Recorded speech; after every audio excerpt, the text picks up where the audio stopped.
What's up, guys, and welcome back to our second week in this kind of awkward series on dating, right?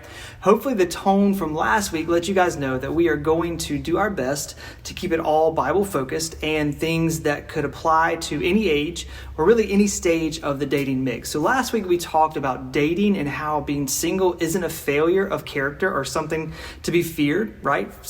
Being single is great. Paul actually encouraged the believers in Corinth to remain single if they could. Less distractions that way. We also talked about the priority of relationships and how that really plays into how we date. Everyone has two directions in their relationships, right? One direction is vertical and the other is horizontal. Now, the vertical relationship is the relationship between each of us and God. And this relationship, it has to be right before we try to focus on any of that secondary horizontal relationship stuff between us and other people. Those kind of horizontal relationships can be things like friendships or even significant others when that dating time comes. And later in life, it becomes your spouse as well. And we looked at Adam and Eve in the garden and how in the beginning, God's design, the vertical relationship was healthy. It was well, and it led to a healthy relationship between Adam and Eve. And when the relationship with God was messed up with sin, as we read in Genesis 3, the relationship between Adam and Eve was messed up as well. We spent a whole lot of time focusing on horizontal relationships and when we try to talk about dating and our friends and the people we date or want to date. And guys, oftentimes those relationships don't work out like we hope. Part of that is that we've got to make sure that we have it in the right order.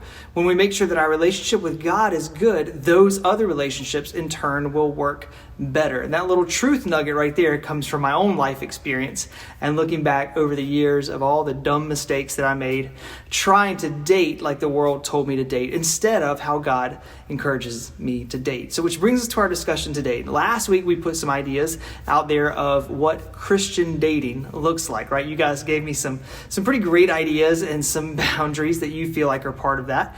We're going to take a little time today and look at that more, hopefully help you guys come up with some more guardrails to protect your heart in this whole stressful dating scene in life. So let me start with this question.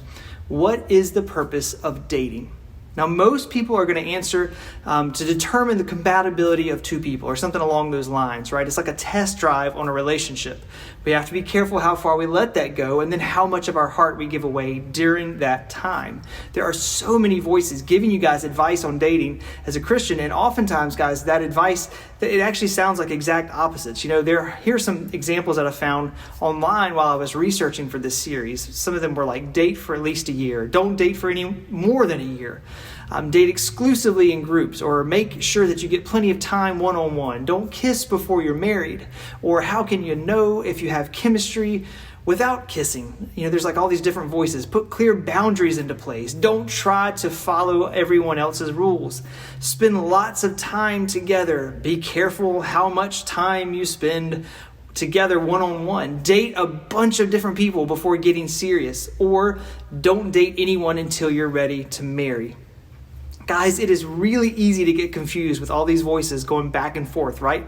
Not to mention your own internal struggles and insecurities as well. So tonight I want to give you guys a few guardrails to help streamline, hopefully, your dating life. There isn't a magic formula that's going to guarantee purity in your life and a perfect relationship that leads to a fantastic marriage one day. We have to figure out a lot of it on the fly. But there are some things that we can all do to protect our hearts in this area. The first guardrail of dating is found in the book of Mark, chapter 12, verse 30. It says, "You shall love the Lord your God with all your heart, all your soul, all your mind, and with all your strength." This goes back, guys, to our priority of relationships from last week, if you remember, right? We should spend everything we have getting to know our God better. Our heart, our mind, our soul, and our strength. Now, if we let dating consume our heart and our mind, then our relationship with God is going to suffer, and we're going to be pulled away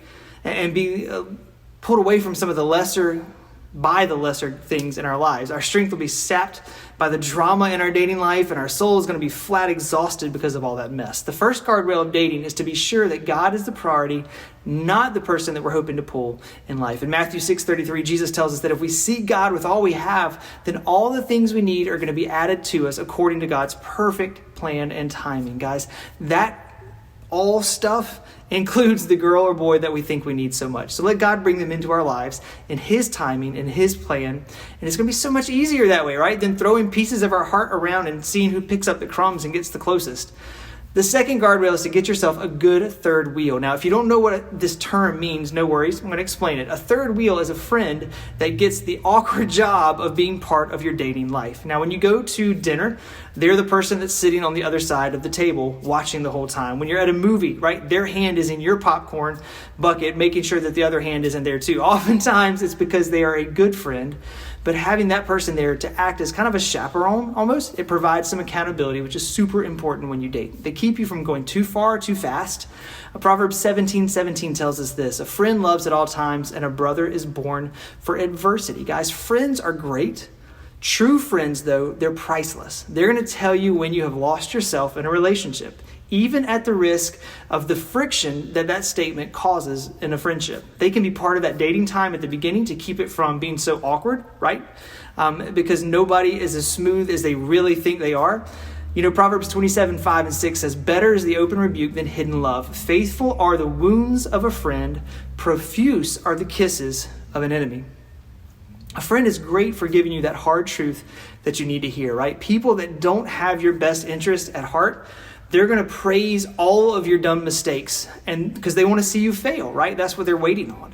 And when a true friend speaks to your dating life, guys, listen, right? And don't make the mistake that so many people do of ignoring your friends to spend more time with that special someone, however far along you are in the dating process. Your friends should be part of any relationship that you want to last. That's why the second guardrail is to get a good third wheel. If you have one, be sure that you're being one for someone else, one of your other friends as well. Now, the third guardrail, and the last one that we have time for tonight, is from Romans 12, where we read this: I appeal to you, therefore, brothers, by the mercies of God, to present your bodies as a living sacrifice, holy and acceptable to God, which is your spiritual worship.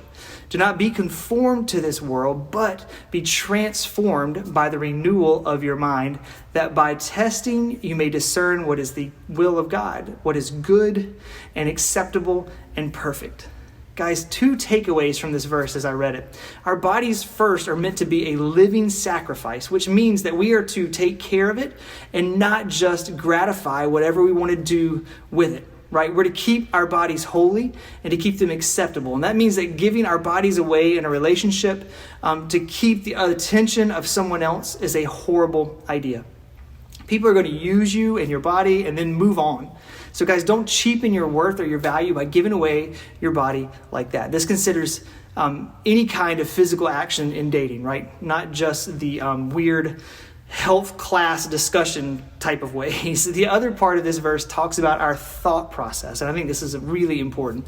We're not to conform to the world's way of thinking, right? The world is so quick to tell you what to do when it comes to your dating life and relationships. You know, there are so many quizzes online about it, and guys, there's more articles out there with bad advice than we could fit in all the libraries in the entire state of Georgia. We can't listen to those voices or give them any authority in our lives. Our dating as followers of Christ must follow the priorities that we find in Scripture as well. That kind of God-honoring dating, it's not going to conform to what the culture says. Instead, it's going to transform our lives and the culture around us. People will regain their worth. People will regain confidence in who they are. People will value others far more than what they do right now. So the third guardrail for today is to treat your body as God intended and don't conform to what the culture tells you about physical relationships. Guys, I'm sure we have given you some great questions to work through in your small group settings tonight. I look forward to being able to hear what you guys take out of this, right? And if you ever have a question about dating relationships that we don't answer in our teaching times, please don't hesitate to ask me or one of your leaders, and we'll do our best to get you a very solid, applicable answer from the Bible, right? I know those are tough conversations to have, especially with people like pastors, but if we don't talk about them here in the safety of the church and the fellowship of believers, guys, the world is going to fill your head with all kinds of horrible ideas and beliefs on dating. So let's go back to the one who designed us to be in relationship with himself and with others to see how we need to do that well. Guys, can't wait to see you in small groups. Talk to you later.